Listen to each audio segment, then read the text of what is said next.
National Herald মামলায় ইডির চার্জশিটে নাম রয়েছে সোনিয়া গান্ধী এবং রাহুল গান্ধীর, যার প্রতিবাদে সল্টলেকের সিজিও কমপ্লেক্সে কংগ্রেসের তরফে এই মুহূর্তে বিক্ষোভ দেখানো হচ্ছে। দেখছেন এই ছবি সরাসরি কংগ্রেসের তরফে বিক্ষোভ দেখানো হচ্ছে। প্রদেশ কংগ্রেস সভাপতি শুভঙ্কর সরকারের নেতৃত্বে আমি সরাসরি ঐশী মুখোপাধ্যায় আমাদের প্রতিনিধি রয়েছেন।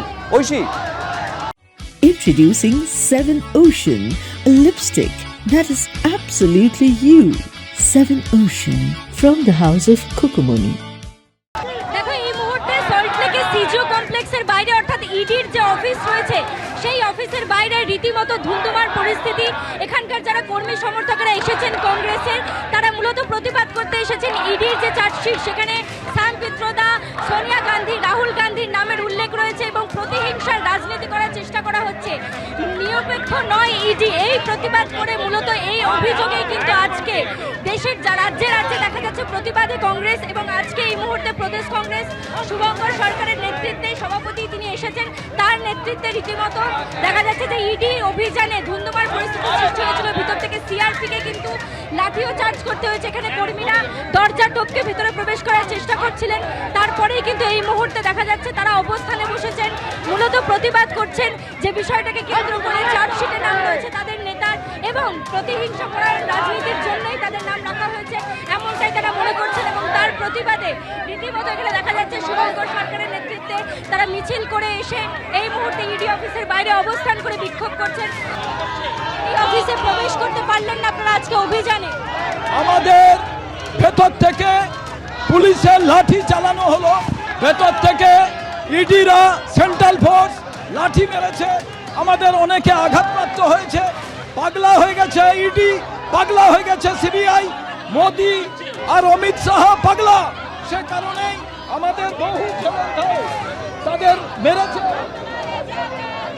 চার্জ করা লাঠি নিয়ে ভেতর থেকে মারছে, লাঠি গলিয়ে গলিয়ে। আমরা তো প্রতিবাদ করতে এসেছি, আমাদের হাতে অস্ত্র নেই, আমাদের ঝান্ডা নিয়ে প্রতিবাদ করতে এসেছি। সেই সময় এইভাবে আক্রমণ, এটা আমরা মানছি না, আমাদের অবস্থান চলবে। আমরা এখানে বিক্ষোভ দেখাচ্ছি, আমাদের অবস্থান চলছে। আমাদের উপরে লাঠি চালানো হয়েছে, রাজ্য পুলিশ এবং সেন্ট্রাল ফোর্স এক হয়ে গিয়ে আমাদের কর্মীদের উপরে লাঠি চালিয়েছে।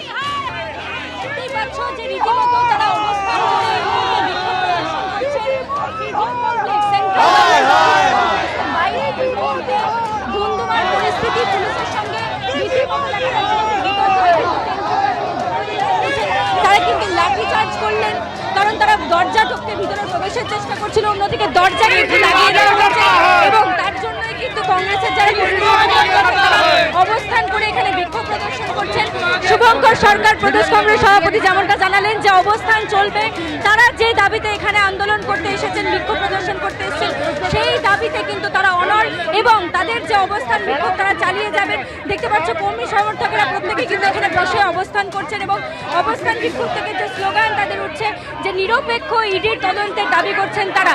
প্রতিহিংসার রাজনীতি করতে গিয়ে লোকসভার বিরোধী দলনেতা রাহুল গান্ধীর নামের উল্লেখ করা হয়েছে চার্জশিটে, সোনিয়া গান্ধীর উল্লেখ করা হয়েছে চার্জশিটে, এমনটাই কিন্তু তাদের দাবি এবং সেই প্রতিহিংসার রাজনীতি নিপাত করার জন্যই তারা এখানে এসেছেন এবং স্লোগান তুলে রীতিমতো দেখা যাচ্ছে ওখানে দেখতে পাচ্ছ ছবি যে তারা ভিতরে প্রবেশ করার চেষ্টা করছেন। অন্যদিকে অবস্থান চলছে কংগ্রেসের, অবস্থান করে তারা বিক্ষোভ প্রদর্শন করছেন। আবার দরজার বাইরেও কিন্তু দাঁড়িয়ে রয়েছেন। ওপারে আমি দেখাতে বলবো প্রবীরকে ছবিটা, কেন্দ্রীয় বাহিনীর যারা জওয়ানরা রয়েছেন তারাও কিন্তু লাঠি হাতে দাঁড়িয়ে রয়েছেন যাতে কোনো রকম বিশৃঙ্খলার সৃষ্টি না হয়।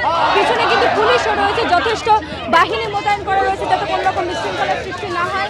মূলত লাঠি চার্জের বিরোধিতা করছেন তারা যে আমরা শান্তিপূর্ণ বিক্ষোভ করতে এসেছি, ইডির কাছে ডেপুটেশন জমা দিতে এসেছি, নিরপেক্ষ তদন্তের দাবি করতে এসেছি, সেখানে কর্মীদের ওপরে লাঠি চার্জ কেন করা হবে সেই নিয়েও কিন্তু তারা প্রতিবাদ জানাচ্ছেন।